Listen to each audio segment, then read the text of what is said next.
tidak menyebut tentang al-ins, tunggal, tidak menyebut insan, ya. Tidak menyebut juga Bani Adam, tapi menyebutkan dengan kalimat yang luas sifatnya dengan diksi universal, linnas, untuk semua manusia yang pernah hidup di bumi. Ya, di era Nabi Muhammad SAW sampai dengan kehidupan berakhir. Jadi ternyata semua misi hidup kita, aktivitas kita, dari bangun tidur sampai dengan tidur lagi, setiap kita beraktivitas, dari semua tantangan yang kita hadapi, baik itu sedang sendiri ataupun sedang berpasangan, berumah tangga, berkehidupan sosial, itu ada di sini semuanya.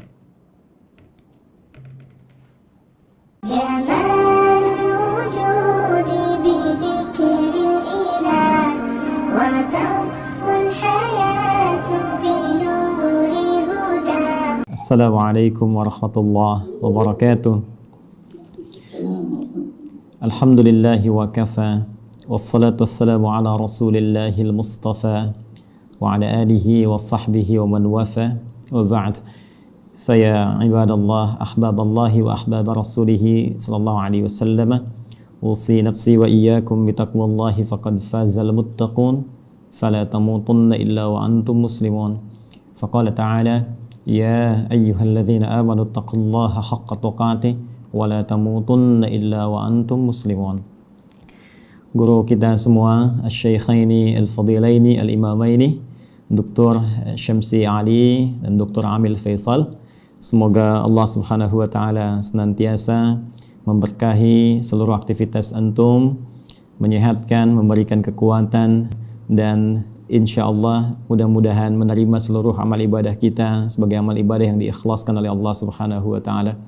Semoga seluruh aktivitas dan pesantren Nusantara Foundation yang dirintis oleh Al-Imam Syamsi Ali di Amerika, selain bisa menginspirasi warga muslim dimanapun, juga melahirkan generasi-generasi terbaik insya Allah, baik kini ataupun di masa depan, memberikan wajah Islam yang terbaik seperti tadi yang disampaikan. Pun demikian dikhususkan untuk Adinda, putra dari Ustaz Amir Faisal yang akan melanjutkan studi. Semoga Allah senantiasa berikan taufik, istiqamah untuk tafaqquh fid din, dan kembali untuk bisa menyampaikan risalah pengetahuannya seperti yang diamanahkan dalam Al-Quran surah ke-9 At-Taubah di ayat 122 itu. Izinkan kami menyampaikan apa yang telah guru-guru kami sampaikan mengenai tema yang sekarang tengah kita bahas, dan tentunya tadi sudah banyak diuraikan baik oleh Imam Syamsi Ali pun demikian oleh Dr. Amil Faisal. Semoga sekali lagi Allah berkahi keilmuan keduanya. Izinkan kami kemudian merinci dari apa yang tadi telah disampaikan dengan 3 aspek bahasan utama. Kita akan mohon izin mulai dengan muqaddimah tentang mengapa kita diciptakan. Kemudian yang kedua, apa korelasi antara penciptaan dan tugas kita sebagai manusia dengan Al-Quran. Kemudian yang ketiga, bagaimana kita bisa menampilkan pedoman hidup dalam Al-Quran terkait dengan misi kehidupan kita di muka bumi ini. 3 ini yang mudah-mudahan bisa saya sampaikan dengan durasi waktu yang telah ditetapkan oleh panitia. Tadi ada sekitar 20 menit ya. Mudah-mudahan sampai 20 menit ini, dan kalaupun boleh bisa disesuaikan dengan kultum barangkali Ustaz Syamsi Ali, ya, kuliah terserah antum gitu. Jadi waktunya bisa kita maksimalkan insyaallah. Baik, bismillahirrahmanirrahim. Mohon izin karena kita temanya Al-Quran, jadi saya akan mencoba mengurutkan topik bahasan kita sesuai dengan urutan-urutan dari ayat-ayat Al-Quran insyaallah. Kita mulai pertama terkait dengan kenapa kita diciptakan oleh Allah Subhanahu wa taala, apa tujuan utamanya, sehingga nanti kita bisa temukan hikmahnya dan korelasinya dengan Al-Quran. Seperti diketahui bahwa seluruh makhluk yang diciptakan oleh Allah Subhanahu wa taala, baik bernyawa ataupun tidak bernyawa, maka tujuan utamanya, puncak dari misi kehidupannya adalah untuk beribadah kepada Allah Subhanahu wa taala. Ini poin utamanya. Saat Allah menciptakan malaikat, ya, malaikat tidak diciptakan kecuali hanya untuk beribadah, walaupun tugasnya bisa beragam. Ada yang bertasbih saja, bertahmid saja, bertakdis saja, Al-Baqarah ayat ke-30. Ada yang kemudian tugasnya memikul arsy saja, ada yang menurunkan wahyu, ada yang kemudian menurunkan rizki dengan izin Allah, tapi seluruh puncak dari tujuan penciptaan itu adalah dalam rangka taat kepada Allah Subhanahu wa taala tanpa maksiat sedikit pun. Quran surah ke-66 ayat yang ke-6, la ya'sunallaha ma amarahum wa yaf'aluna ma yu'marun. Jadi kalau kita ambil misalnya makhluk dalam konteks tertinggi sempurna diciptakan dalam arti tidak ada potensi untuk berbuat maksiat dan selalu ada dalam jalur ketaatan, yaitu malaikat. Malaikat pun tidak diciptakan oleh Allah kecuali tujuan utamanya untuk ibadah. Ya, pun demikian kita kembali kepada manusia ataupun juga dengan jin kalau kita ingin satukan keduanya, ya. Jin tentunya diciptakan sebelum manusia, jadi saya dahulukan ya setelah malaikat kemudian jin, saya dahulukan sebelum manusia. Quran surah ke-15 Al-Hijr ayat ke-27. Wal janna khalaqnahu min qablu min naris samum. Ya, sedangkan jin itu kata Allah kami ciptakan sebelum manusia dari materi yang berbeda, dari api yang menyala-nyala. Baik, pun demikian dengan manusia setelahnya. Ya, wa idz qala rabbuka lil malaikati inni khaliqum basyara. Ketika Allah firmankan kepada para malaikat yang sudah tercipta sebelum manusia, pun sebagian kalangan jin yang hadir pada saat itu, kami akan mencipta makhluk baru, bukan malaikat, bukan jin, tapi bashar. Ya, satu dari 5 nama manusia yang umumnya disebutkan dalam Al-Quran pokoknya. Ya, bashar 35 kali disebutkan dalam Al-Quran, menunjuk pada sifat nafsunya. Ins disebutkan 18 kali berpasangan dengan jin, menunjuk pada sifat penampakan dan kelembutannya. Insan disebutkan 65 kali dalam Al-Quran, menunjuk pada totalitas aktivitasnya. Pun demikian dengan An-Nas disebutkan setidaknya 241 kali dalam Al-Quran, menunjuk sifat sosialnya. Dan Bani Adam ya disebutkan setidaknya 7 kali dalam Al-Quran, menunjuk genealogisnya yang tersambung pada Nabi Adam alaihissalam. Jadi manusia ketika difirmankan oleh Allah kepada malaikat dan jin, ya wa idz qala rabbuka lil malaikati inni khaliqum basyara. Ya. Jin dan manusia ketika diciptakan tidak lepas dari fungsi ini. Ya, ditegaskan di Quran surah ke-51 digabungkan ayat ke-56. Ya, paling kanan sebelah atas di mushaf standar Allah berfirman, "Wa ma khalaqtul jinna wal insa illa liya'budun." Ya, dan tidaklah aku ciptakan jin dan seluruh manusia itu kecuali tujuan puncak pokok ya. Tujuan penciptaan itu adalah supaya mereka menjadikan seluruh aktivitasnya sebagai ibadah kepadaku kata Allah. Ingat harakat akhir di ayat ini bukan pakai fathah. Ya, ya'buduni bukan ya'buduna. Ya, fi'il mudhari'nya di sini berharakat fathah tapi di sana nanti ada ya yang menunjukkan kepada Allah. Ya, kemudian untuk takhfif dia dihilangkan diganti dengan harakat kasrah. Jadi jelas Allah memberikan kesan yang tegas bahwa seluruh fungsi penciptaan manusia tiada lain seluruhnya dalam rangka beribadah kepada Allah Subhanahu wa taala. Nah, yang menarik adalah ketika Allah mendeklarasikan dan menginformasikan tentang khususnya manusia ya dalam konteks tugasnya untuk beribadah ini, maka diperjelaslah oleh Allah mengenai tempat dan misinya di mana dia akan beribadah, kemudian seperti apa misi yang akan diemban. Jadi sangat menarik, ya. Itu disebutkan di Quran surah kedua Al-Baqarah di ayat ke-30, ya. Paling kiri sebelah atas di mushaf standar. Ya, Allah berfirman, perhatikan kalimatnya ini sangat indah sekali.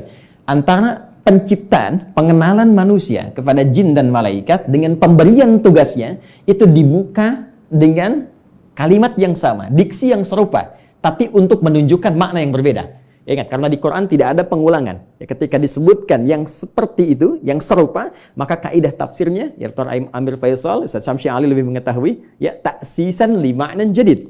Ini untuk pengantar kepada makna yang baru, yang tidak sama dengan sebelumnya. Baik, di Quran surah ke-15, ayat ke-28, ketika Allah mencipta manusia digunakan diksi wa idz qala rabbuka lil malaikah. Ya, kemudian ketika memberikan misinya, dan di mana ditempatkan untuk menjalani misi ini, maka dibuka dengan redaksi yang sama. Wa idz qala rabbuka lil malaika. Seakan-akan ingin mengesankan bahwa, hei, saking dahsyatnya penciptaan manusia ini, saking dahsyatnya misi manusia ini, jadi bukan hanya penciptaannya. Ya, penciptaan manusia ingin menunjukkan tentang dibawanya misi yang sangat agung, sangat dahsyat, sampai-sampai malaikat yang sempurna pun tak berbuat maksiat mesti mengetahuinya. Sampai-sampai jin pun yang dicipta lebih dulu mesti mengetahuinya. Ya, hanya bedanya yang di Quran surah 15 ayat ke-28 Allah menggunakan redaksi Khaliq, ya. Karena itu kita menyebut Allah dengan sang Khaliq, diambil dari diksi Al-Qur'an. Inni khaliqum basyara, mencipta yang tak pernah ada, ya, sebelumnya, mencipta yang tidak bersandar pada bahan yang ada sebelumnya, beda dengan sifat makhluk yang tercipta. Sedangkan pemberian misinya digunakan kata ja'il. Ya. Inni ja'ilu fil ardi khalifah. Yang di sini menunjuk penciptaannya, yang di sini menunjuk pada pemberian misinya. Kita fokus ke sini dulu dengan cepat. Baik, Allah dengan tegas, singkat, padat memberikan satu informasi kepada kita semua melalui Al-Quran. Kata Allah, aku infokan pada malaikat, aku infokan pada jin yang sebelum kalian aku ciptakan mereka. Saking tingginya misi kalian, ya. Inni menggunakan taukid, sungguh aku ja'ilun fil ardi, akan menjadikan. Ingat, ja'il menugaskan, khalik mencipta. Setelah ciptaan itu terjadi, karena Allah mencipta mustahil, ya, tidak ada fungsinya, mustahil tidak ada tujuannya. Di dalam bahasa Arab, kalau kita sudah membuat sesuatu, kemudian ingin menjadikan, menerangkan fungsinya, apa yang telah dibuat itu, orang Arab menggunakan diksi ja'ala, ya ja'alu ja'il. Allah telah mencipta manusia, Quran surah 15 ayat ke-28, dan ingin menerangkan ini fungsi, misi penciptaan manusia itu. Maka digunakan kata ja'il. Inni ja'ilun fil ardi. Satu, fil ardi. Ini poinnya. Ini menunjuk pada tempat. Aku akan menjadikan, memberikan fungsi pada manusia yang telah tercipta itu. Akan menempatkan mereka bertugas, tempatnya bukan di langit. Bukan fis sama, ya. Awas hati-hati, tapi tempatnya di mana? Fil ardi. Ya, yang kita terjemahkan dengan bumi itu. Baik. Khalifah, dan dia akan membawa peran untuk menunaikan tugas ibadah itu sebagai khalifah. Ya. Yang setidaknya punya dua makna pokok. Bisa jadi khalafa yakhlifu, ya, yang saling menggantikan. Artinya kalau satu selesai akan lahir yang lain meneruskan kembali, satu selesai meneruskan kembali, ya, bapak kemudian melahirkan anak, anak melahirkan anak lagi, saling menggantikan. Dan Al-Qur'an memberikan pesan jangan sampai seseorang meninggalkan generasi setelahnya dalam keadaan lemah. Quran surah keempat ayat 9 itu. Wal yakhshal ladzina law taraku min khalfihim dzurriyyatan dhi'afa khafu 'alaihim. Karena itu siapkan generasi terbaik untuk saling menggantikan membawa tugas di bumi. Nanti kalau ada bahasan yang lebih luas kita belajar khusus tentang tema ini, ya. Nanti Allah kasih satu surah khusus yang bukan nabi, bukan rasul, ya, manusia seperti kita, supaya kita tidak berkata ini kan nabi, ini kan rasul. Jadi Allah berikan satu surah yang bukan nabi, bukan rasul, tapi bisa membentuk generasi yang terbaik setelahnya. Yaitu surah ketiga, surah Ali Imran. Imran bukan nabi, Imran bukan rasul, tapi nanti menikah dengan Hannah seperti kita ketahui, melahirkan Maryam. Dan Maryam saat dididik disiapkan, itu nanti bisa jadi pribadi yang lebih baik dibandingkan dengan ibundanya dan ayahandanya. Karena itu Anda temukan surah Maryam surah ke-19, tapi Anda tidak temukan surah Hannah. Ya. Tapi bagaimana keduanya mendidik supaya lahir generasi lebih baik dari orang tuanya. Maryam melahirkan Isa. Isa alaihi salam lebih baik dibandingkan ibu dan kakek neneknya. Ya. Jadi demikian fitrah dalam Al-Quran. Setiap ada generasi mesti lebih baik daripada yang sebelum-sebelumnya. Bapaknya hafal Al-Quran, anaknya hafal Quran dan paham tafsirnya. Ya, anaknya hafal Quran dan tafsir, cucunya paham sampai hadis dan fiqhnya. Demikian seterusnya. Baik. Kembali ke sini. Pun demikian khalifah, ya, selain punya arti menggantikan juga bisa berarti pemakmur. Ya. Pembangun dalam semua nilai-nilai kebaikan. Ya, singkatnya, ditugaskanlah kemudian di bumi. Ini tugasnya. Akan saling menggantikan sampai kehidupan dunia berakhir. Dan ditugaskan dalam rangka ibadah ini untuk memakmurkan kehidupan di muka bumi sesuai dengan apa yang telah Allah tetapkan. Secara singkat diberikan pelatihan kemudian di satu tempat, ya, yang disebut dengan Al-Jannah itu di Quran surah ke-2 Al-Baqarah ayat ke-35. Sebelum turun ke bumi, sebelum membawa misi ini, maka ditugaskanlah sementara waktu diberikan pelatihan, ya, di Quran surah ke-2 Al-Baqarah ayat 35. Wa qulna ya Adamu uskun anta wa zaujukal jannah. Secara langsung ditugaskan pasangan Adam dan Sayyidah Hawa alaihi wassalam. Silahkan keduanya dimasukkan oleh Allah Subhanahu wa taala untuk diberikan pelatihan sebelum diturunkan untuk bertugas ke bumi. Silahkan masuki al-jannah ini, sering terjemahkan dengan surga. Oke? Tapi mohon dicatat, surga ini bukan surga yang kelak kita akan masuki. Ya, karena yang kelak kita akan masuki itu jelas keterangannya, ma la 'ainan ra'at wa la udhunun sami'at wa la khatara 'ala qalbi bashar. Enggak pernah terlihat, enggak pernah terdengar, ya dari kisah-kisah kita manusia, nggak pernah terfikirkan seperti yang kita lamunkan. Baik, dan yang paling menarik, tidak ada perintah dan larangan lagi, semua kenikmatan. Tidak ada perintah dan larangan lagi, semua kenikmatan. Jadi Ustadz Amir Faisal jangan terlampau soleh, nanti cita-cita masuk surga masih pengen tahajud bisa. Jadi semua kenikmatan, ya. Tapi di sini tidak. Di sini ada ujian. Wala taqraba hadhihi syajarah fatakuna minadh dhalimin. Ya, jangan coba-coba engkau dekati pohon ini, ujian pertama. Jadi disebutkan perintah, kalau dikerjakan melahirkan kenikmatan, faqula minha ragadan haitsu syi'tuma. Kemudian diberikan larangan, ini perintah, ada larangan. Dan inilah nanti yang akan kita bawa dalam kehidupan di muka bumi. Di bumi itu cuma dua, kalau enggak mengerjakan perintah, meninggalkan larangan, selesai. If'al wala taf'al, do it, leave it. Ya, cuma dua ini saja. Baik, kemudian diperkenalkan, ini tantangannya. Ada nanti iblis yang mulanya dari kalangan jin, ayat 34-nya berbicara tentang iblis.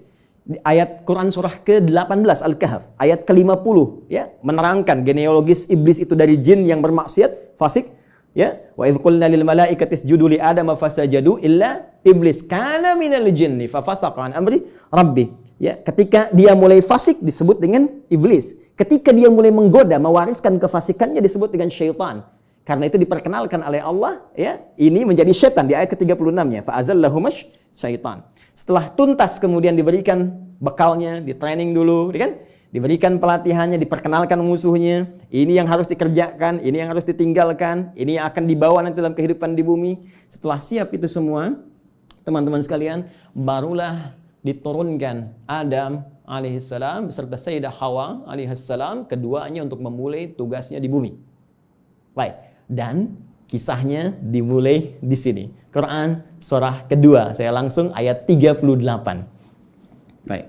Saya melompat sedikit ke kisah antara bagaimana perjuangan Adam alaihissalam melawan iblis atau syaitan itu. Saya langsung lompat dulu saja untuk mempermudah dan mempercepat kita sampai pada kuota waktu kita.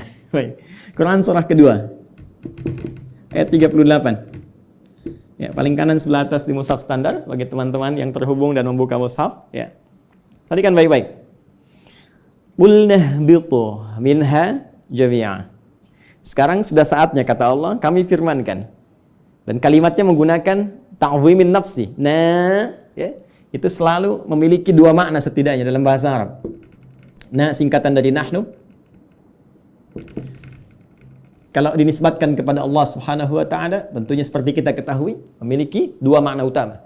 Satu, ta'zimun nafsi, menunjuk pada keagungan Allah Subhanahu wa taala, puncak keagungannya. Kedua, ta'zimus sya'ni, menunjuk pada dahsyatnya informasi yang akan disampaikan. Jadi saking dahsyatnya misi yang akan dibawa oleh Adam dan Hawa alaihi wassalam sebagai khalifah di muka bumi, Allah sampai menggunakan keagungan zatnya. Ya, jadi ini misi agung. Kehidupan kita di bumi ini kehidupan yang agung, kehidupan yang mulia. Nanti saking mulianya di Quran, ya, surah ke-17 nanti, Al-Isra, di ayat ke-70, itu sampai disebut semua kita ini mulia. Walaqad karramna bani Adam, ya, wa hamalnahum fil barri wal bahr. Ya, semua kami muliakan seluruh anak keturunan Adam. Baik itu yang kemudian hidup di daratan sampai yang beraktivitas di lautan, semuanya kami muliakan, saking mulianya. Dan dimuliakan lebih dibandingkan makhluk-makhluk lainnya. Baik, teruskan. Qulna bitu minha jami'a. Mulai sekarang, ya, kata Allah Subhanahu wa taala, dimulai tugas kalian turun ke muka bumi. Di sini poinnya. Fa imma ya'tiyannakum minni huda. Ini dahsyatnya. Ternyata Allah dengan sifat Rahman, ya, tidak membiarkan hambanya memulai misi tanpa membawa pedoman misinya. Tanpa membawa petunjuk untuk menjamin kebenaran risalahnya. Untuk menjamin terukurnya setiap misi yang ia bawa. Ternyata bersamaan dengan misi yang dibawa itu dan tugas dimulai dalam beraktivitas di muka bumi dengan misi tadi itu, Allah bersamaan dengan itu semua menurunkan satu pedoman kehidupan yang disebut dengan hudan. Ini poinnya.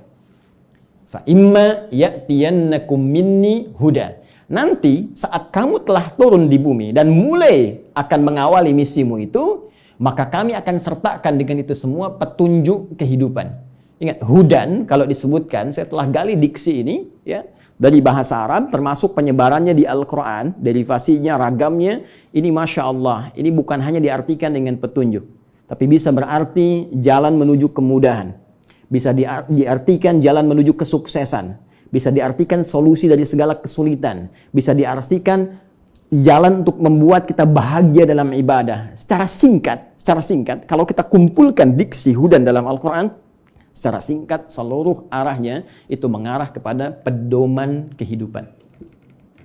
Ya, pedoman hidup. Ini yang harus kamu kerjakan, ini yang harus kamu tinggalkan, ini yang harus kamu lakukan. Kamu akan mengalami ini tantangannya, ini solusinya. Itulah hudan. Dan sifat rahman Allah menjadikan penugasan ini menjadi nyaman untuk dijalani dan terhindar dari segala kegelisahan dan kesedihan. Perhatikan ujung kalimat ayatnya. Fa imma ya'tiyannakum minni hudan faman tabi'a hudaya. Kalau nanti petunjuk, pedoman hidup ini diikuti saat bertugas di bumi, ya Adam, Hawa, sampaikan pada anak cucumu, setiap mereka ikuti, ya kalian ikuti semua petunjukku ini. Kalimatnya di ujungnya ada ya nisbah kepada Allah. Petunjukku. Jadi ini bukan Nabi Adam yang buat, bukan Sayyidah Hawa yang buat. Ya, Allah yang langsung tetapkan. Fala khaufun 'alaihim wa la hum yahzanun. Allahu akbar. Maka aku jamin kata Allah, fala khaufun 'alaihim la fala khauf. Ya, selama menjalani misi di bumi ini tidak akan pernah merasakan kekhawatiran, kegelisahan. La khauf, tidak gelisah. Gelisah itu lawannya tenang. Ya, berarti kalau tidak gelisah tenang. Ya, wala khaufun 'alaihim wala hum yahzanun. Yahzanun sedih. Lawannya senang. Allahu akbar. Ya, lawan dari sedih senang. Ini sangat menarik. Jadi ketika Allah menugaskan Adam alaihissalam, ya, kemudian beserta pasangannya Sayyidah Hawa alaihissalam untuk kemudian berkembang di muka bumi melahirkan anak keturunan disebut dengan Bani Adam nanti, ya kan? Ternyata semua misi itu misi yang menyenangkan. Dan misi yang menenangkan.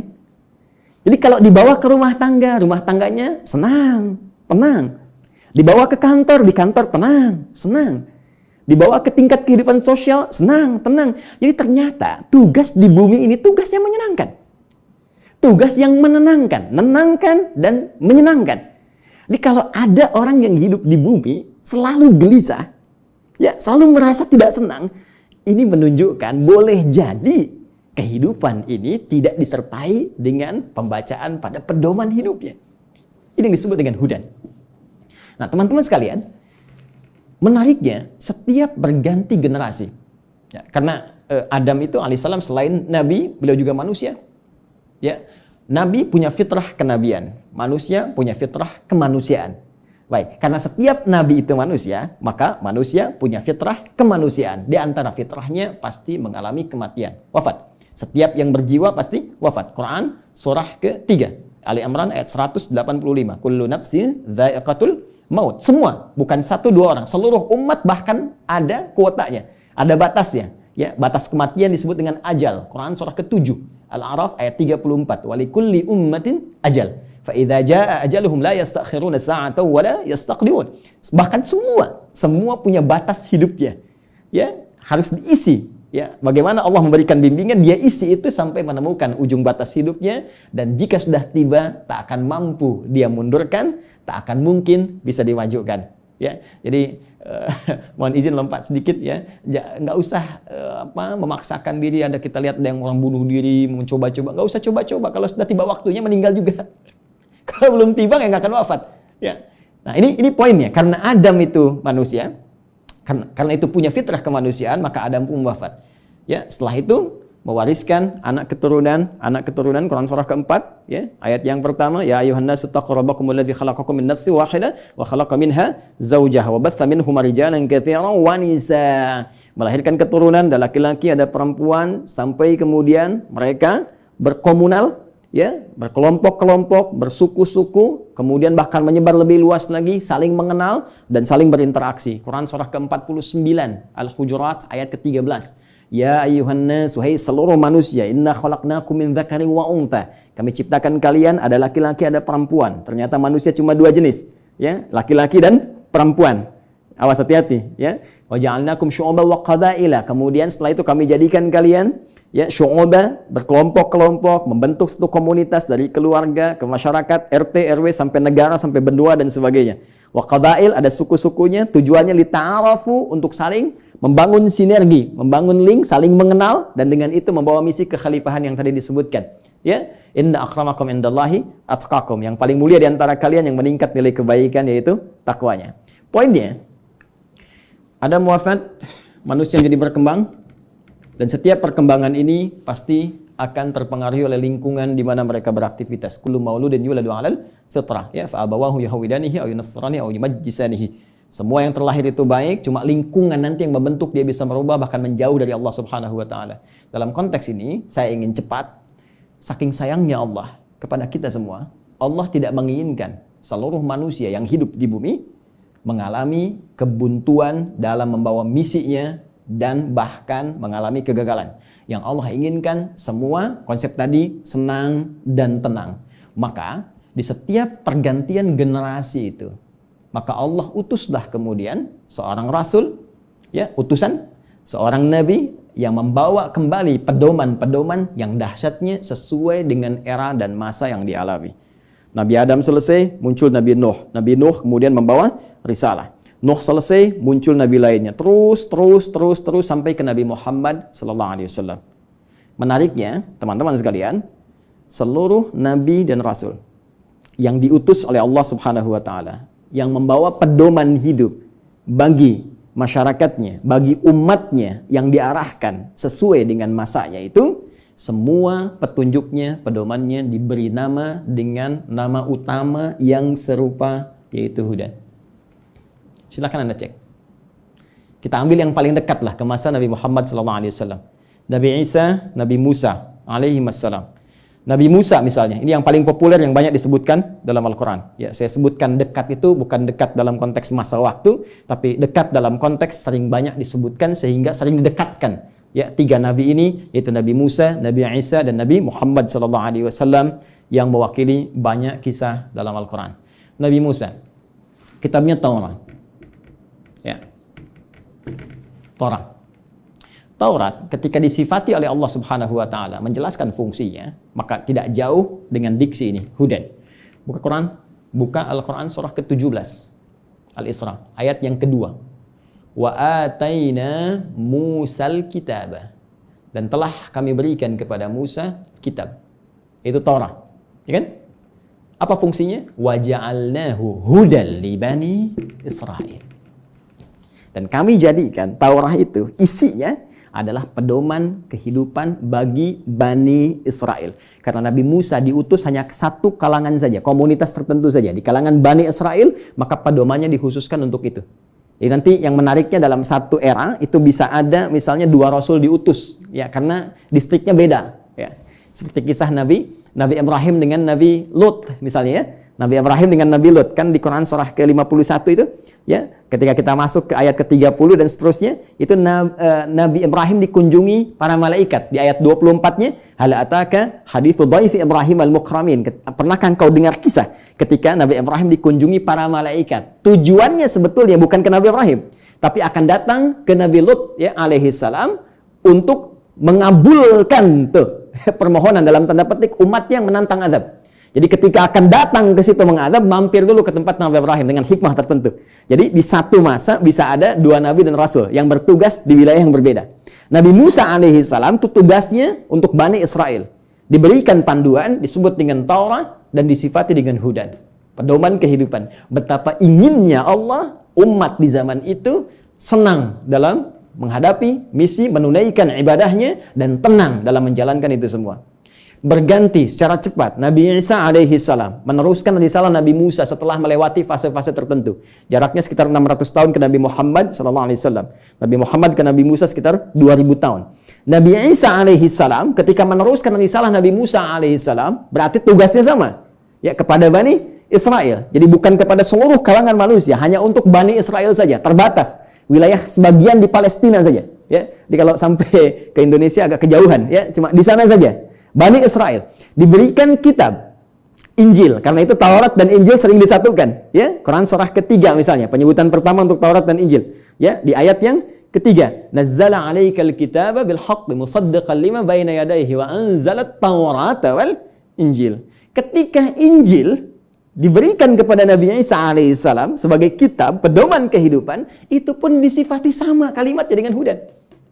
Buka Quran surah kelima Al-Maidah, ya, di ayat ke-46.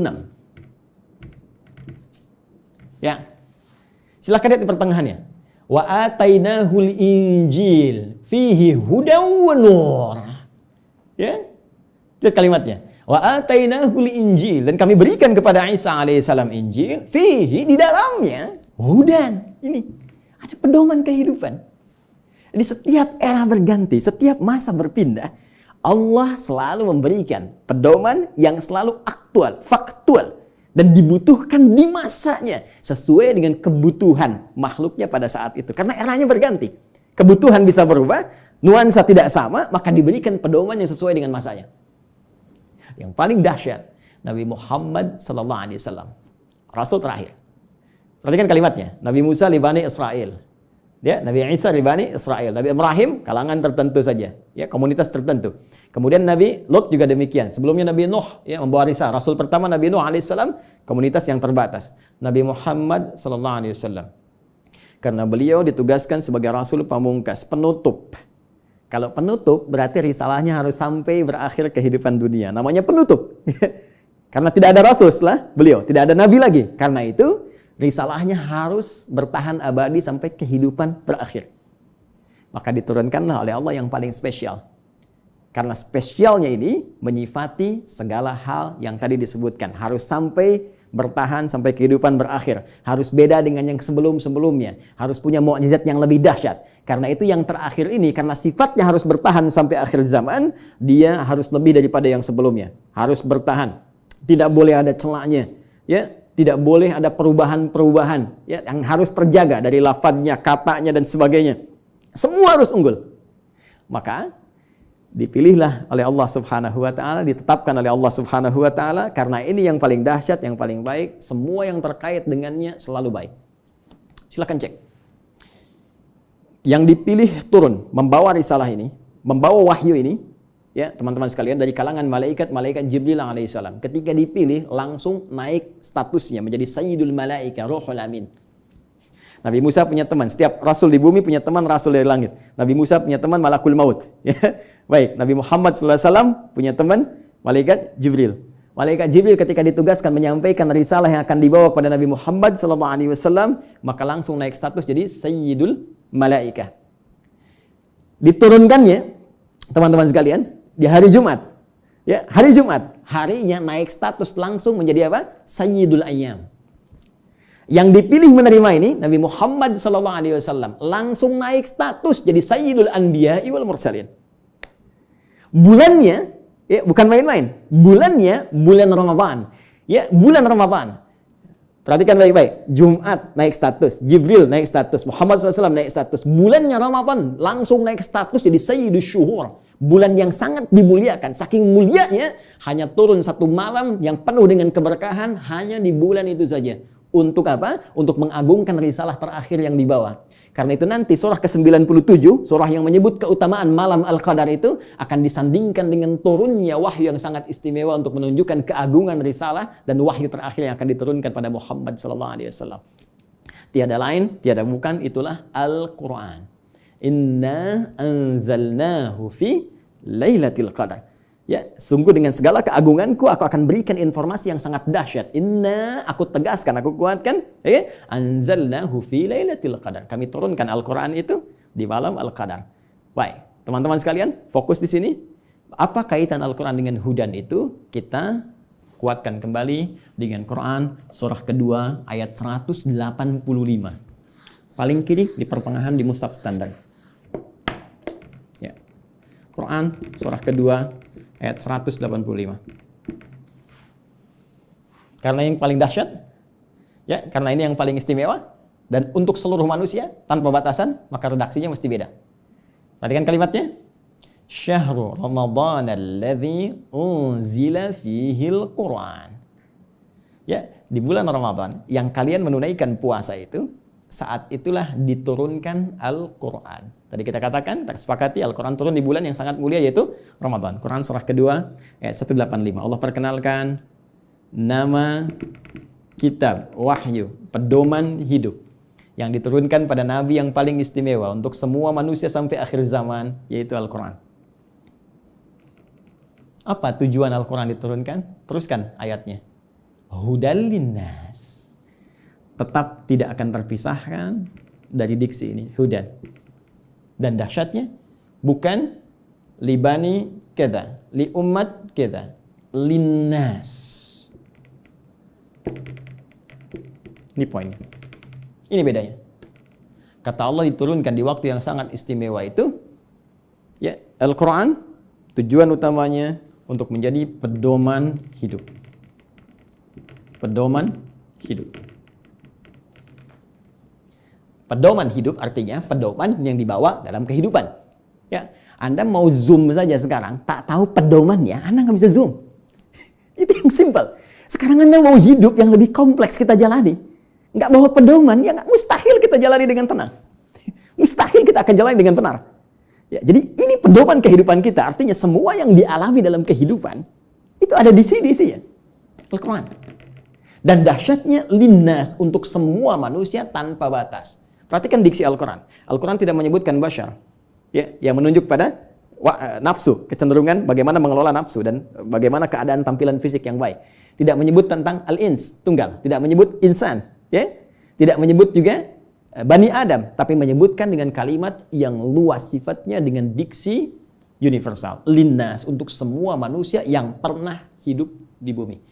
Ya, di era Nabi Muhammad SAW sampai dengan kehidupan berakhir. Jadi ternyata semua misi hidup kita, aktivitas kita, dari bangun tidur sampai dengan tidur lagi, setiap kita beraktivitas, dari semua tantangan yang kita hadapi, baik itu sedang sendiri ataupun sedang berpasangan, berumah tangga, berkehidupan sosial, itu ada di sini semuanya. Baik, mohon izin sampai di sini bisa disimak ya, bisa dipahami. Baik, saya mohon maaf saya terlalu cepat. Al-Imam Syamsi Ali, Al-Ustaz. Tidak, Ustaz. Tidak ya? Masih ada waktu? Masih silakan. Masih, Ustaz, masih. Oh, masih. Karena ini baru mukaddimah ini. Fadhal, Ustaz. Fadhal ini semakin haus kita. Baik, mohon maaf Mbak Ima ya, ini baru mukaddimah ini. Kita belum turunkan jadi pedoman. Ya, baik. Jadi sampai di sini teman-teman sekalian, kita bisa memahami bahwa ternyata semua isi kehidupan kita ada di sini. Ya. Silakan kalau tidak percaya, kita cek, ya. Mohon izin nggak perlu dicatat ya, karena ini direkam, nanti bisa diulang kembali. Saya baca dengan cepat karena keterbatasan waktu. Ya, bahkan kita dari sejak mulai terlahir, ya, sampai kita wafat, sampai pasca wafat, itu semua diinfokan di sini. Ada semuanya. Dan silakan bandingkan dengan kitab apapun yang ada di muka bumi sampai dengan saat ini. Tidak akan ada yang pernah seperti Al-Quran. Ya, saya berikan 3 saja yang sangat menarik ya. Pertama, seluruh hal yang akan kita alami sudah dirangkum dengan sempurna dalam Al-Quran dan nanti dijelaskan detailnya oleh Nabi Muhammad SAW. Nanti bagian terakhir saya kaji dan kita akan sama-sama nikmati bersama. Ya, saya beri contoh misal, mohon maaf, sejak masa dalam kandungan itu Al-Quran sudah menerangkan, ya, bagaimana proses yang terjadi dalam kandungan. Detail secara fisiknya, secara umum disampaikan di Quran, misalnya surah ke-22 di ayat yang ke-5. Bahkan pergerakan janinnya secara umum, ya, dari mulai kandungan lemah ke berat sampai diisi apa doa yang harus dibacakan, Apa yang harus dilakukan supaya nanti bayinya terlahir dalam keadaan baik. Disebutkan di Quran surah ke-7 ayat 189. Bahkan diberikan bocoran antara hubungan kita membangun komitmen dengan Allah yang akan menuhankan Allah sejak saat ruh kemudian ditanamkan sampai kita terlahir sampai wafat. Quran surah ke-7 ayat 172. Ketika terlahir, apa yang pertama kali diberikan oleh seorang ibu? ASI pun diberikan dengan tegas langsung. Ya, di Quran surah kedua ayat 233. Wal walidatu yurdina auladahunna haulaini kamilaini. Ya, bapaknya dikasih nih. Ini tugas pokok bapak yang baru punya anak. Ini yang harus dikerjakan, ini ibu yang harus dilakukan. Ya, kemudian bergerak dari situ, diberikan pendidikan dini supaya membangun kedekatan dengan Allah, baik terhadap kedua orang tua, punya akhlak yang mulia. Quran surah ke-31 dari ayat 13 sampai dengan ayat 19-nya. Dari situ dia mulai belajar bagaimana cara belajar yang baik, bagaimana memahami, bagaimana bisa kembali mengajarkan itu kepada masyarakatnya. Quran surah ke-9 ayat ke-122. Kemudian diberikan sifat, jangan sampai dia belajar lupa dengan Tuhannya, harus seimbang antara iptek dengan imtaknya. Itu ada di Quran, teman-teman sekalian, di surah Al-Mujadalah, ya. Di ayat yang ke-11. Kemudian setelah itu dia berkembang lagi. Ya, dia mencari lagi. Kadang-kadang ada yang pergi ke tempat lain, mengenal suasana yang berbeda, bertemu dengan orang banyak, bersuku-suku, bisa merantau ke berbagai tempat. Quran surah ke-49, ayat yang ke-13. Setelah itu tiba-tiba dia mengenal seseorang ya untuk mendapatkan pasangannya. Boleh, karena setiap kamu dicipta berpasangan. Quran surah ke-51 ayat ke-49. Bagaimana mengenal pasangannya? Diarahkan oleh Allah. Hei, jangan lama-lama. Kalau sudah kenal, lamar dia. Berikan ya bagian yang terbaik untuk maharnya. Quran surah ke-4 ayat ke-4. Lakukan pernikahan. Quran surah ke-30 ayat ke-21. Bahkan saat akan menikah pun dijelaskan oleh Allah. Nanti kamu belajar dulu di rumah tangga supaya nggak kaget. Ini tugasmu laki-laki begini, tugas perempuan begini. Quran surah ke-4 ayat 34. Bahkan kalau ada persoalan begini cara menyelesaikannya sampai di ayat ke-35-nya. Kemudian diberikan tugas, ayah, kamu akan mulai mencari nafkah. Begini cara mencari nafkah yang standar. Quran surah kedua ayat 168. Kalau kamu ingin cepat, baru bergerak sedikit, rezekimu diberikan keberkahan. Quran surah kedua ayat 172. Kalau kamu belum bergerak, mengamalkan amalan ini, Allah berikan kemudahan rezeki kepadamu. Quran surah ke-7 ayat ke-96. Tapi jangan khawatir, ketika engkau bisa mensyukuri semua nikmat itu akan tambah nikmatnya. Quran surah ke-14 ayat ke-7. Tapi kamu jangan lupa, kamu bekerja mungkin akan mengalami tantangan. Ada yang tidak suka, ada yang akan menyingkirkan, menyungkurkan, ada tantangannya. Ya, pelajari dengan sempurna. Ini loh secara umumnya dari mulai ringan sampai berat. Quran surah kedua ayat 214. Ya, kemudian rinciannya Quran surah kedua ayat 155 sampai 157. Cara menyelesaikannya Quran surah ketiga ayat 142. Kalau kamu bekerja, kamu lelah, tiba-tiba kemudian kamu sakit, merasa nggak enak, nyaman, ada zikir Nabi Ibrahim, Quran surah ke-26, ayat ke-80.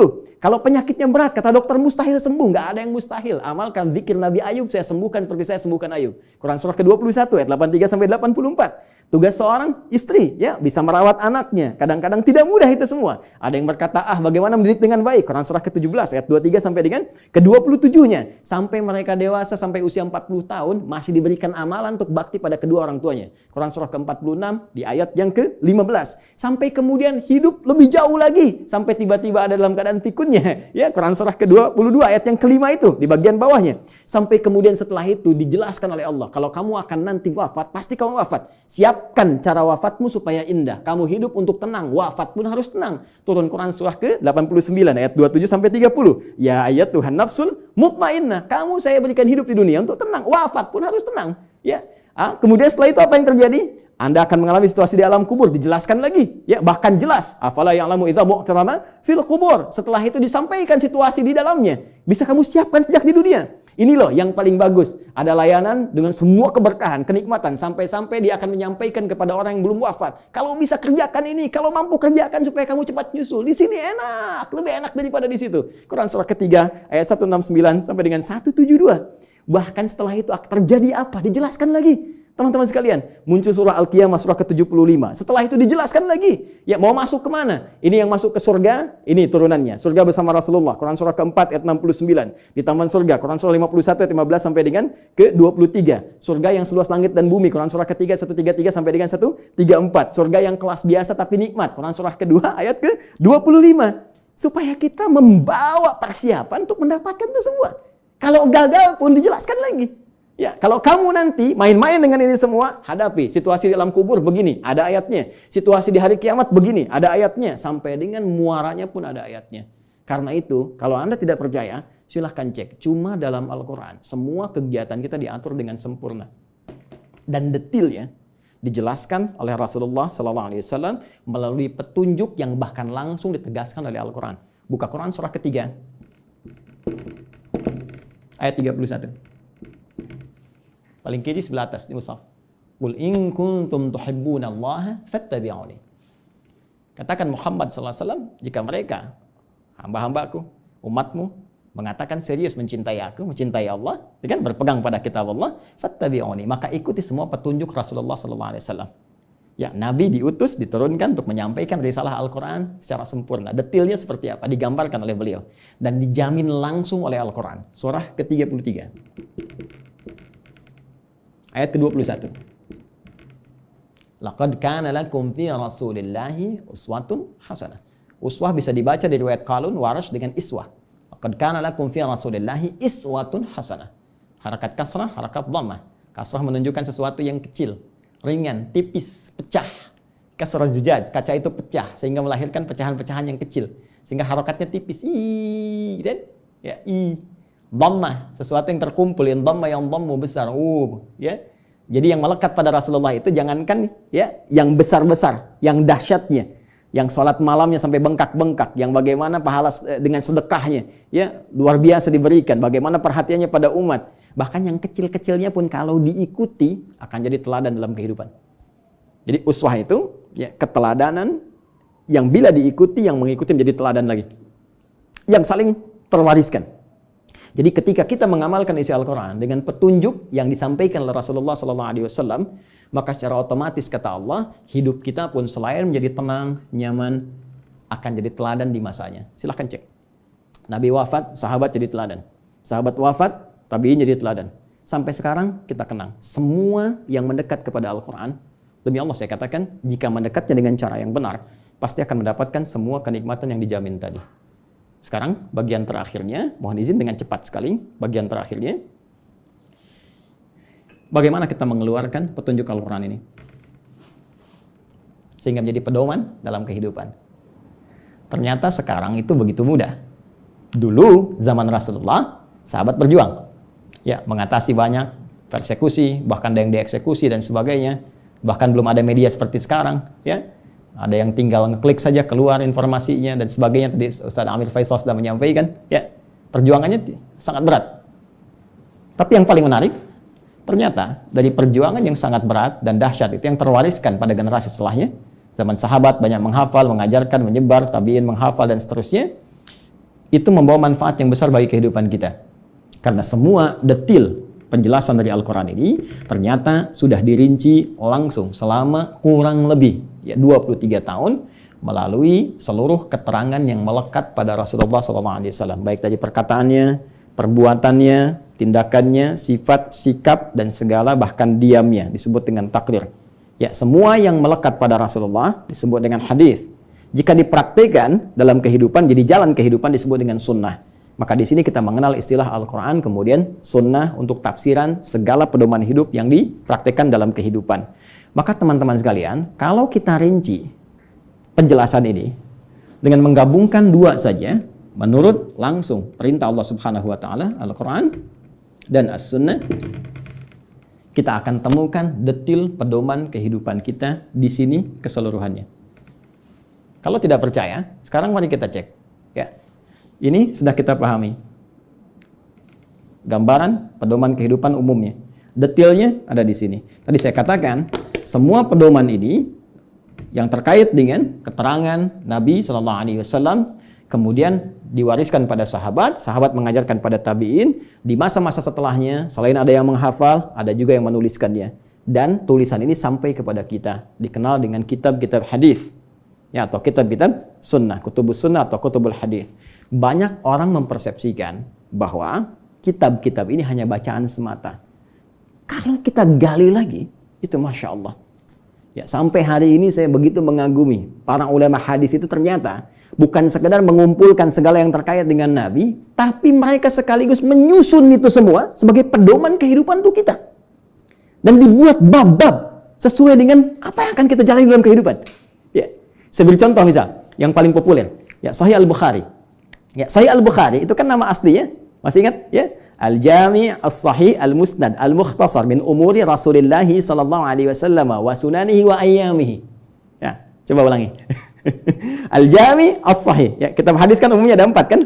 Ya, ada Jami', ada sunan, ada musnad, ada mu'jam kan? Ya, dan setiap penamaan ini ada makna.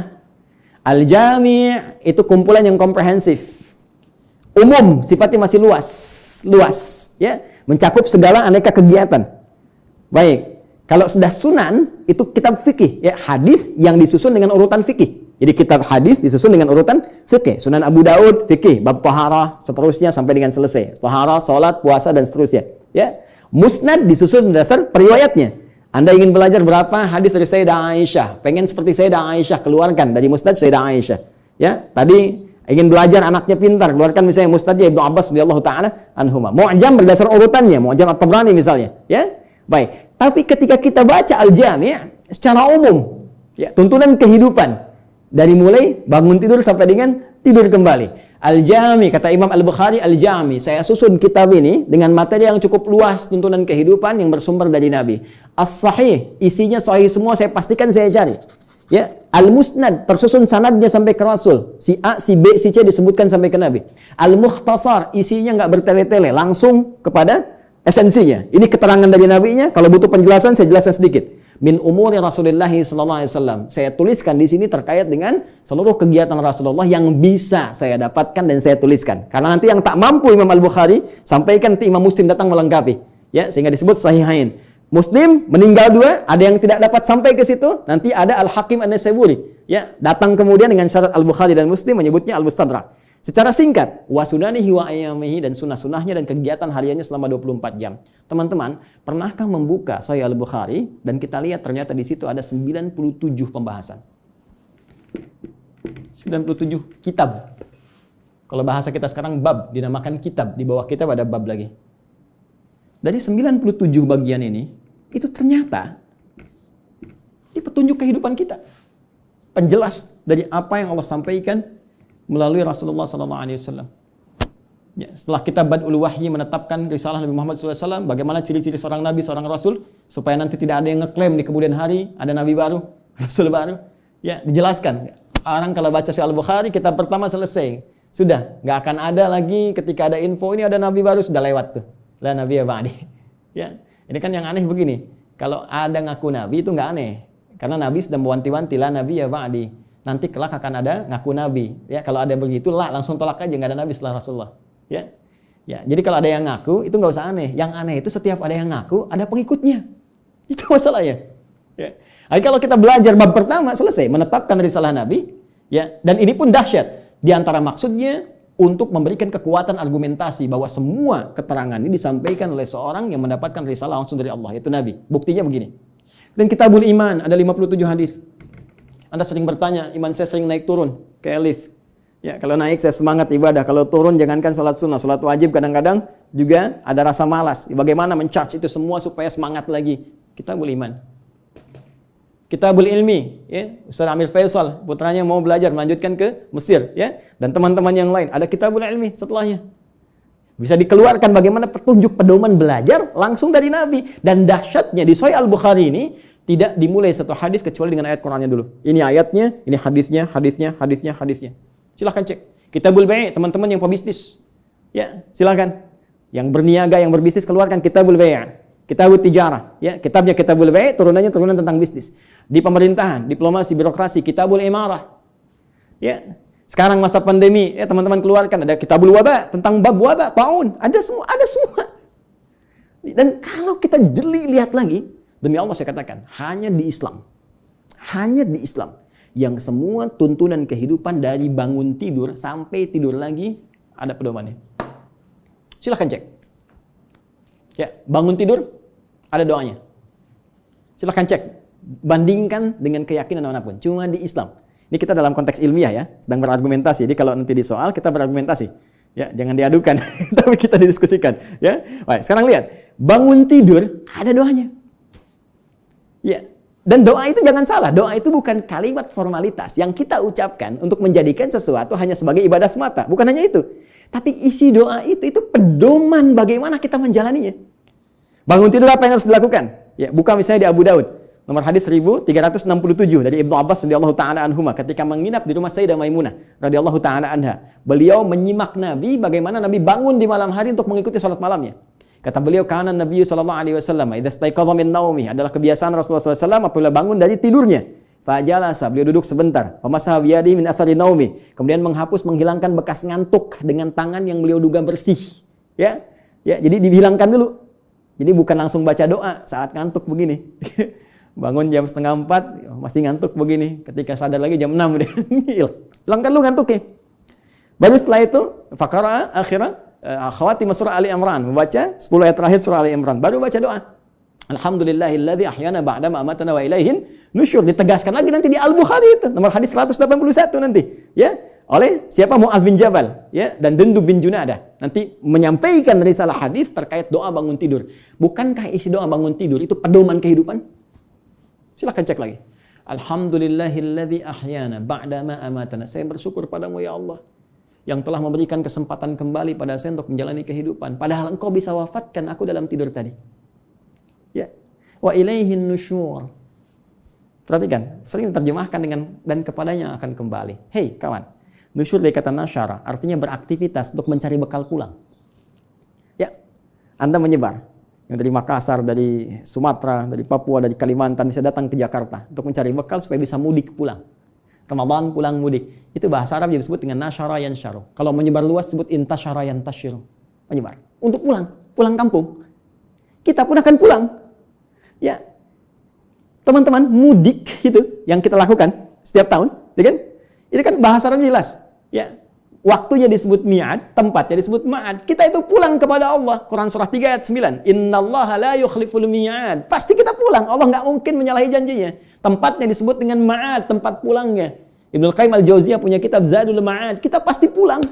Karena itu saat bangun dari tidur kita berjanji kepada Allah, ya Allah, hari ini saya akan cari bekal lebih baik daripada hari sebelumnya. Supaya kalau saya pulang hari ini, keadaan pulang saya lebih baik, ya Allah. Makanya diajarkan sebelum tidur kita evaluasi diri. Nabi evaluasi hari ini apa yang dikerjakan, besok merencanakan. Turun Al-Insyirah surah ke-94 itu, fa idza faraghta fansab ila rabbika farghab, ya. Disiapkan dari sekarang apa yang mau dikerjakan besok. Ayo teman-teman, saya cek ya. Jangan-jangan selama ini kita pun belum siap mengerjakan apa yang kita lakukan besok. Untuk waktu Indonesia, di Amerika mungkin masih pagi, kan? Saya tanya pada Anda mau baca Quran berapa halaman hari ini? Berapa ayat? Mau sedekah berapa banyak? Mau tahajud jam berapa nanti? Kadang-kadang luput dari kita, malamnya kita koreksi. Makanya Nabi istighfar sebelum tidur. Mengoreksi, Nabi aja yang ahli surga. Tempat terbaik, manusia paling mulia, paling takwa. Yang dilepaskan semua bebannya saat di akhirat. Diberikan surga sampai beliau mengatakan saya puas. Wala sawfa yu'tika rabbika fatarda. Wala sawfa yu'tika rabbuka fatarda. Itu masih istighfar kepada Allah. Saya, Anda, kita siapa? Nabi bukan, Rasul bukan. Gak ada jaminan surga untuk kita. Kenapa kita gak evaluasi keadaan hidup kita?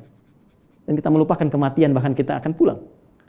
Pernahkah kita terbayang bahwa saat malam nanti tertidur, mungkin itu kehidupan kita yang terakhir untuk kita kembali. Karena itu kita siapkan, kalau saya besok bangun lagi, ya Allah, saya ingin sholat saya lebih baik daripada sebelumnya, saya ingin jamaah nanti jam sekian, ya Allah saya ingin sedekah besok, ya Allah saya ingin baca Al-Quran, supaya kalau saya meninggal pada saat itu, dan karena itu ajal dirahasiakan, supaya kita siap kapan pun pulang.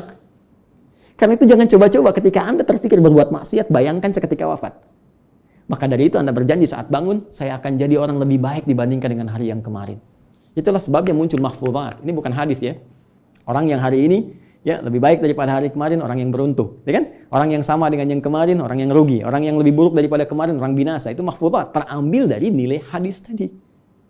Itu baru bangun tidur. Silahkan cek. Mau makan ada doanya, mau minum ada doanya, berpakaian ada doanya, masuk toilet pun urusan yang sederhana ada doanya. Bahkan langkah kakinya diatur, masuk kiri keluar kanan, beda dengan masjid, masuk kanan keluar kiri, doanya berbeda. Bangun tidur sampai tidur lagi, pedomannya lengkap semua. Pertanyaan saya, dari sekian banyak kebaikan yang telah Allah tampilkan kepada kita, berapa yang telah kita keluarkan dalam kehidupan? Saya punya dugaan yang kuat, jangan-jangan persoalan kehidupan di muka bumi ini tak mampu kita tuntaskan, bukan karena kita nggak pintar. Mohon maaf, bukan karena kurang gelar. S1, S2, S3, sampai dapat gelar, misalnya pengajaran tertinggi, profesor, dan sebagainya. Bukan karena kurang harta. Tapi mungkin Anda kurang dekat dengan Allah. Kita kurang baca pedomannya. Kurang takwa. Semua kesimpulannya mengerucut kepada takwa. Takwa membangun kedekatan yang paripurna dengan Allah. Karena itu banyak ibadah diarahkan kepada takwa. Puasa la'allakum tattaqun. Salat dibuka dengan takwa. Hudal lil muttaqin alladzina yu'minuna bil ghaib wa yuqimunas shalah. Haji, takwa. Wa tazawwadu fa inna khairaz zadi taqwa. Wa may yattaqillaha yaj'al lahu makhraja wa yarzuqhu min haitsu la yahtasib. Itu puncaknya. Siapa yang mampu mendekatkan diri kepada Allah Subhanahu wa taala dengan takwanya, dengan menjalankan semua isi pedoman-pedoman yang Allah turunkan, maka Allah akan lepaskan dari semua kesulitan hidup, bahkan mengirimkan rezeki dari sisi yang tidak dia duga. Inilah pedoman kehidupan kita. Inilah Al-Qur'an, dan inilah jalan yang tidak mungkin kita hindari, karena ini satu-satunya pedoman yang bisa mengantarkan pada kenikmatan di 3 alam. Dunia, alam kubur, sampai akhirat. Terakhir, sebagai penutup, teman-teman sekalian, saking dahsyatnya Al-Quran ini, Allah ingin membuktikan kepada kita kebenarannya. Al-Quran tidak diturunkan di Romawi yang sudah maju pada saat itu. Bukan di Persia, yang sudah punya kekaisaran yang dahsyat. Ya, kalau sekarang diibaratkan Amerika misalnya, Soviet, atau sekarang jadi Rusia dan seterusnya, atau Cina bahkan, kan? Tidak turun di Romawi, tidak turun di Persia. Tapi Allah turunkan di tempat yang paling jauh dari segala titik kemuliaan. Tidak kenal segala titik kebaikan-kebaikan. Ilmu pengetahuan jangan diharapkan tumbuh. Ya, dengan sempurna, dengan baik. Jauh tertinggal. Karena itu disebut dengan jahiliyah. Menggabungkan nama bahkan dengan sifatnya. Tapi tahukah Anda? Ketika Al-Quran diturunkan di umat jahiliyah itu, bisa mentransformasikan mereka berubah menjadi khairu ummah. Sampai turunnya Quran surah ketiga ayat 110 itu. Paling kiri sebelah atas di mushaf. Kuntum khairu ummah. Silahkan Anda cek. Semua yang belajar dari Nabi, dari 40 orang fase Mekah, sampai menyebar ke Madinah, sampai bertebaran ke seluruh muka bumi, tidak pernah ada satupun sahabat Nabi membawa risalah Al-Quran, kecuali membawa kesuksesan dan misi terbaik kemakmuran di muka bumi. Silahkan cek. Nabi sampai selesai tugas di Madinah punya 12.000 sahabat. Punya 38 panglima, dari 12.000 itu. Kekuatan satu panglimanya bisa menaklukkan Persia dan Romawi. Ya, bisa mengalahkan segala jenis racun. Setiap satu sahabat ekspedisi menjadikan Islam terbawa dengan warna yang sangat indah, diterima bahkan tanpa kecamuk peperangan yang berarti. Amr bin As ekspedisi dari Afrika Utara sampai dengan ke Syam. Sekarang cek, Mesir, Libya, Tunisia, Maroko, Aljazair sampai dengan ke Syam. 4 negara sekarang. Ya, Libanon, Palestina, kemudian Yordania, kemudian Syria. Silahkan cek, Muslim yang baik. Sa'ad bin Abi Waqqas, ya, waktu ikut ekspedisi mau ke Cina, singgah di Baros, 414 km dari kota Medan. Jadinya Nusantara. Indonesia, Malaysia, Filipina bagian selatan, Thailand selatan, Brunei Darussalam, ya, Masya Allah Rakhin, sukunya dari Rakhinya itu yang sekarang, semua indah, baik. Di mana kita sekarang? Dan keilmuannya nggak nanggung, silahkan cek. Ya, Al-Ghazali, Al-Battani, Al-Kindi, Al-Farabi, ya, silahkan cek. Semuanya sukses. Jadi mau jadi ilmuwan, sukses. Mau jadi diplomat, sukses. Jadi birokrat, sukses. Semua itu tercantum dalam Al-Quran. Dan satu-satunya kitab yang tidak pernah mengalami perubahan. Zaman Abu Jahal dulu dibaca Alif Lam Mim, sekarang pun tetap Alif Lam Mim. Silakan, strukturnya sempurna, segalanya sempurna. Itulah Al-Quran. Tinggal pertanyaannya, tantangan langsung dari Allah, sejauh mana kita bisa meyakini semua ini untuk menerapkan pedoman tadi, mempelajarinya, mengamalkannya dalam kehidupan kita sesuai dengan kebutuhan kita. Membaca, baik. Memahami, mulia. Menghafalkan, dahsyat. Tapi intinya, tidak harus dituntut untuk bisa memahami seluruh isinya. Cukup Anda sekarang, maaf sekali, yang pokok apa? Bawa itu semua. Sekarang tugas dunianya apa? Passionnya apa? Keluarkan petunjuknya, lihat Qurannya, lihat hadisnya, dalami itu, amalkan. Setelah itu, perhatikan. Bedakan rasanya, rasakan bedanya, pasti akan terasa bedanya. Dan dahsyatnya Al-Quran bisa menjadikan tausiah yang 20 menit sampai 60 menit. Baik, saya kira itu dulu sebagai pengantar. Ya, Ustaz Syamsi Ali, maafkan saya kalau terlampau luas waktu yang saya gunakan. Mudah-mudahan ada manfaat yang didapatkan. Nanti kalau lain waktu kita bisa ketemu kembali, kita akan belajar tentang cara langsung dari Al-Quran, bagaimana menanamkan Al-Quran dalam diri kita supaya mudah dibawa dalam kehidupan. Karena jangan salah, ini ahli Quran pun dibagi 3 lagi nanti di Quran surah ke-35 Fatir di ayat yang ke-32. Ada orang ahli Quran zalim, wa minhum zalimun li nafsi. Ada yang paket hemat, bisa untuk dirinya belum bisa berbagi. Wa minhum muqtasid, ya, dan yang terbaik bagaimana ahli Quran menebar kebaikan di sekitarannya. Ya, wa minhum sabiqum bil khairat biidznillah. Terima kasih, semoga bermanfaat. Subhanakallahumma wabihamdika asyhadu an la ilaha illa anta astaghfiruka wa atubu ilaik. Assalamualaikum warahmatullahi wabarakatuh.